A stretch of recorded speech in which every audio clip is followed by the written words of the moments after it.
여러분, 인간은 자기의 삶을 만족으로 가득하게 할 그 어떤 것을 찾기 위해서 발버둥치며 살아가고 있습니다.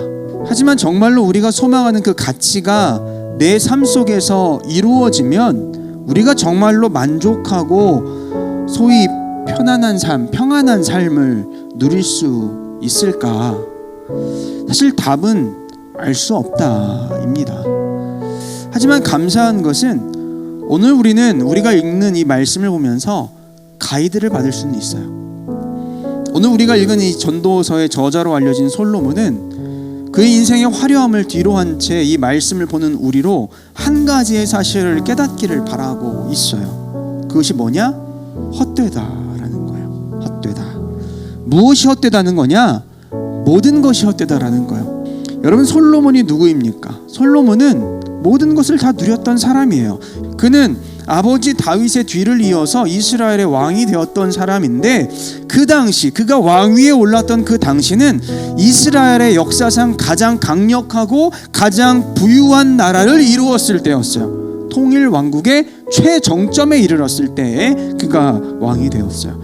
그러면 당연히 그런 솔로몬의 인생은 이런 누릴 것들, 가진 것들로 인해서 행복으로 가득해야 되고 만족으로 가득해야 하는 거잖아. 우리가 소망하는 바대로 내가 쥐고 싶은 걸 정말 쥐어서 행복할 거라고 한다면 솔로몬은 그 행복 이상의 뭔가를 누렸어야 하는 거잖아요. 그리고 그의 입에서는 당연히 나 만족스럽다고, 나 복되다고, 나 너무너무 행복하다고 해야 할 것 아니겠어요? 그런데 오늘 2절의 말씀을 보면 그가 한 이야기가 이렇다는 거죠. 헛되고 헛되며 헛되고 헛되니 모든 것이 헛되도다 라고 이야기했다는 거죠. 그래서 또한 오늘 우리가 이 말씀에 자꾸 등장하는 그 헛됨이란 이 단어, 이 헛됨이란 단어를 이해함에 있어서도 그 뜻을 명확히 해야 되는 거야. 우리가 이 말씀을 볼 때 많은 경우 우리는 이 단어를 우리에게 그냥 느껴지는 것처럼 쓸데없다, 필요없다, 쓸모없다 라는 식으로 넘어갈 수 있지만 아니라고요. 이 본래의 의미는 안개와 같이 흐릿하다라는 거야. 안개와 같이 흐릿하다. 뭔가 보이는 것 같아, 잡을 수 있을 것 같아. 하지만 곧 사라지고 영원하지 않은 것을 뜻할 때 사용하는 표현인 거죠. 그러면 안개와 같이 잠깐 있다가 사라지는 것들이 다 쓸데없는 거냐? 아니거든. 아니에요. 그것들은 그것들대로 다 의미가 있고 가치가 있습니다. 그렇잖아요. 하지만 분명한 사실은 그럼에도 그것들이 언젠가 어떻게 된다고? 사라지는 것들이라고. 가치는 있을 수 있지만 영원하지 않다라는 거. 그리고 바로 그 사실이 오늘 우리로 그것들에 온전히 매달리면 안 되고 또 그것들에 우리가 온전히 헌신할 수 없다라는 사실을 이해하는 말씀이 된다라는 거죠. 바로 그거예요. 오늘 솔로몬의 말씀을 보는 우리가 이 솔로몬에게 깨달아야 되고 솔로몬에게 배워야 하는 바는 바로 이것입니다. 인생의 허물을 극복할 수 있는 방법이 있다라는 거지. 그리고 그것은 안개와 같이 흐릿해서 영원히 의지할 수 없는 것을 붙잡는 것이 아니라 참되고 영원하신 분, 결코 흐릿하지 않으시고 결코 사라지지 않는 분, 곧 하나님을 알고 붙잡을 때 가능하다는 사실을 증거하고자 하고 있다라는 거야. 누가? 솔로몬이 그것을 우리에게 말하고자 합니다라는 거죠. 오늘날도 보면 많은 사람들은 마음속에 가득하고 또 찾아오는 어떤 공허함 같은 것들을 지우기 위해서 부단히 노력하는 삶을 살고 있어요.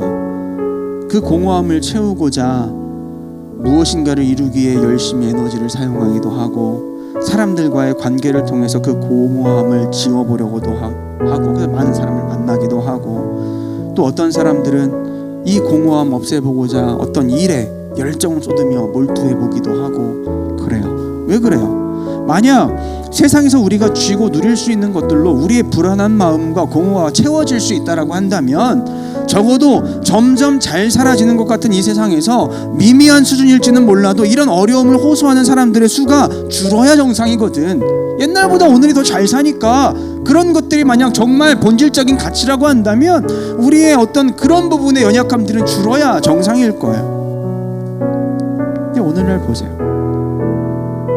아무리 우리가 어렵다고 아우성을 쳐도 그 어떤 때보다 우리는 부유하고 풍요로운 세상을 살고 있습니다. 그 어떤 때보다 과학이 발달해서 건강하고 안전한 세상을 살고 있어요.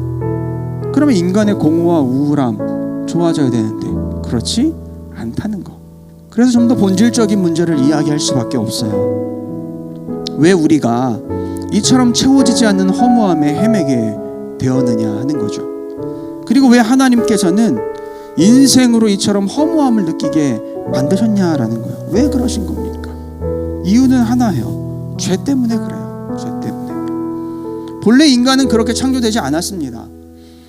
본래 인간은 필연적으로 죽음을 당할 존재, 허무한 존재로 지음받지 않았어요. 사람은 하나님께서 복 주신 대상이요 가장 고귀한 존재로 창조가 되었죠. 그런데 사람이 범죄함으로 하나님을 잃어버렸잖아. 마음에 가득해야 될 하나님께서 내 마음에서 사라져 버리셨어요. 그리고 우리의 마음속 그곳은 그저 끝없는 빈 공간으로 뻥 뚫려 공허로 남게 되었죠. 게다가 죄로 인한 죽음이 닥쳤습니다. 그렇게 인생은 흙에서 와서 영원한 삶으로 나가게 되어 있었던 것인데 흙에서 와서 결국 죽음과 함께 다시 먼지로 돌아가야 될 인생이 되고 말았어요. 결국 죄가 우리를 이렇게 만든 거고 죄로 인해 사라져버린 하나님의 빈자리가 우리의 마음을 이토록 공허하게 만들었다는 사실을 기억해야 돼요. 그러면 여러분, 오늘 우리는 가장 중요한 가치이자 목적으로 하나님을 생각하고 그분을 사모하고 그분을 구하며 살아갈 수 있어야 되는 거예요. 물론 세상에 어떤 것들이 전혀 가치가 없기에 그러라는 게 아니에요. 세상에서도 우리가 누릴만하고 쥐고 기뻐할 만한 것들이 있습니다.